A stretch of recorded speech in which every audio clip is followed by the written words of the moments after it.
Mention a few factors which causes exploitation of consumers. అంటే క్వశ్చన్‌కి అర్థం ఏంటంటే అమ్మా, ఆ వినియోగదారుల మోసాలకు, దోపిడీకి కారణమయ్యే కొన్ని అంశాలను చెప్పమంటున్నారు, పేర్కొనమంటున్నారు, మెన్షన్ చేయమంటున్నారు. సో అది క్వశ్చన్.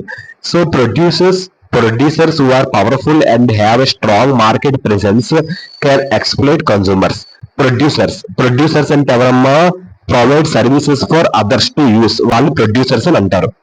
స్ట్రాంగ్ మార్కెట్ ప్రెజెన్స్ అంటే lot of competition, high demand, improve quality, lower prices, ఇవన్నీ కూడా స్ట్రాంగ్ మార్కెట్ ప్రెజెన్స్ ఒక ఐడియల్స్. ఎక్స్‌ప్లాయిట్ కన్స్యూమర్స్ అంటే ట్రీట్ కన్స్యూమర్స్ అన్ఫెయిర్ గా ట్రీట్ చేయడం, అంటే ఓవర్ ఛార్జ్ చేసేది వాళ్ళు కొనే ప్రొడక్ట్స్ కి. పాయింట్ కి అర్థం ఏంటంటే అమ్మా, ఇక్కడ దీనికి అర్థం అంటే ధరలు అధికంగా పెట్టడం, తక్కువ నాణ్యత కలిగిన వస్తువులు అమ్మడం, ఇవన్నీ పరిమితం చేయాలి. సో వినియోగదారులకు ఎటువంటి ఒక ఇబ్బంది పెట్టకూడదు.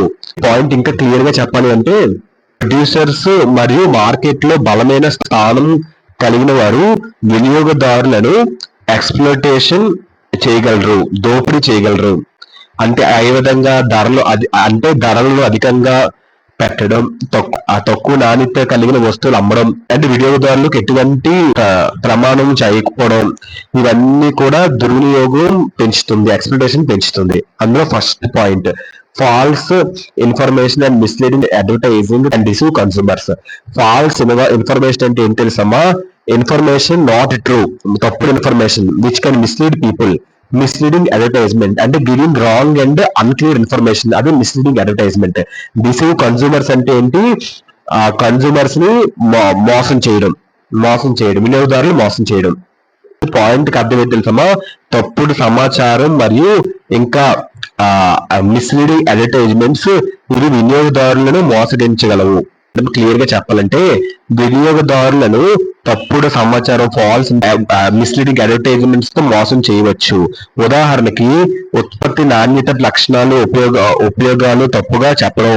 వినియోగదారులు నిజమైన సమాచారం లేకుండా ఈ యొక్క నిర్ణయాలు తీసుకుంటారు, దీనివల్ల నష్టాలు వస్తాయి. Next point, lack of rules and regulations to protect consumers can lead to exploitation. lack of rules and regulations అంటే not enough laws and guidelines, అది lack of rules and regulations. Rules and regulations లేకపోవడం. So to protect consumers అంటే ఏంటి? Consumers safe గా ఉంచడం, keep consumers safe. So lead to exploitation అంటే ఏంటి? దోపిడీకి దారి తీయడం. అంటే పాయింట్ కి అర్థం ఏంటంటే అమ్మా, వినియోగదారులు రక్షణ కోసం నియమాలు మరియు నిబంధనలు లేకపోవడం, ఇది ఒక శోషణకు, ఎక్స్‌ప్లాయిటేషన్ కు దారి తీయవచ్చు. ఈ పాయింట్ బ్రీఫ్ గా చెప్పాలంటే, వినియోగదారులను రక్షించే నియమాలు మరియు చట్టాలు ఇవేమీ లేకపోవడం సంస్థలు వినియోగదారులను ఎక్స్‌ప్లాయిటేషన్ అనేది చేయడం చాలా సులభంగా అయిపోద్ది. సరుకులు తక్కువ నాణ్యత, అధిక ధరలు, తప్పుడు ప్రకటనలు వంటి విధానాలను వాళ్ళు ఎంచుకొని మోసం చేస్తారు. ఓకేనమ్మా? సో ఖచ్చితంగా లాస్ అనేది ఉండాలి. Unfair trade practices such as selling adulterated or defected goods can exploit consumers. Unfair trade practices అంటే నమ్మకంగా లేకపోవడం, అన్ఫేర్, డిసానెస్ట్, చీటింగ్ కస్టమర్స్, అదే అన్ఫేర్ ట్రేడ్ ప్రాక్టీసెస్. సెల్లింగ్ అంటే అమ్మడం, అండ్ గూడ్స్ అంటే products that have been mixed with cheap and harmful substances, అదే adulterated goods. Defected goods అంటే ఏం తెలుసమ్మా? Products that are broken very easily, faulty products or defective goods can exploit consumers.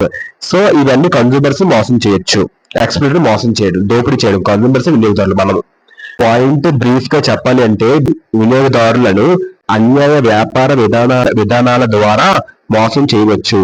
Example ఎలా అంటే, ఇది adulterated goods అంటే adulterated goods తో products cheap గా హార్మ్ఫుల్ సబ్స్టెన్స్ మిక్స్ అయ్యే వస్తువులు, దాంతో మోసం చేయొచ్చు. డిఫెక్టివ్ గూడ్స్ తో మోసం చేయొచ్చు.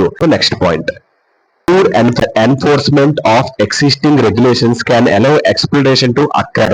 ఓకేనా? పూర్ ఎన్ఫోర్స్మెంట్ అంటే rules and laws are not properly followed. Existing regulations అంటే rules and laws that are already in place, already rules and laws అని ఉన్నాయి, మనం అది ఫాలో అవ్వాలి, అది ఎగ్జిస్టింగ్ రెగ్యులేషన్స్ అంటారు. ఎక్స్‌ప్లాయిటేషన్ టు అక్కర్ అంటే దోపిడీ జరగబోతుంది. ఓకేనమ్మా? సో ఈ పాయింట్ క్లీన్ గా చెప్పాలంటే, ఈ పాయింట్ కి అర్థం ఏంటంటే అమ్మా, ప్రస్తుతం ఇంకా చట్టాలు ఉన్నప్పటికీ వాటిని అమలు చేయకపోవడం సమస్యను పెంచుతుంది. ఇది అమ్మ answer. Mention few factors which causes exploitation of consumers. ఒకసారి షార్ట్ గా చెప్తాను చూడండి. షార్ట్ గా చెప్పాలంటే అమ్మా, వినియోగదారులను దుర్వినియోగం చేసే ప్రధాన కారణాలు: అధిక ధరలు, ఓవర్ ప్రైసింగ్, తక్కువ నాణ్యత, ఇన్ఫీరియర్ క్వాలిటీ, తప్పుడు సమాచారం, మిస్లీడింగ్ ఇన్ఫర్మేషన్, మిస్లీడింగ్ అడ్వర్టైజ్మెంట్స్, మోసపూరిత ప్రకటనలు, ఇవన్నీ కూడా వినియోగదారులు మోసం చేయొచ్చు. ఇంకా నియమాలు, చట్టాలు సరిగ్గా అమలులో లేకపోవడం, poor enforcement of rules. So ఇవన్నీ కొన్ని ఫ్యాక్టర్స్ అన్నమాట కన్స్యూమర్స్ మోసపోవడానికి, కన్స్యూమర్ దోపిడీ చేయడానికి. Hope you understand this answer. Thank you అమ్మా. Thank you. బాయ్.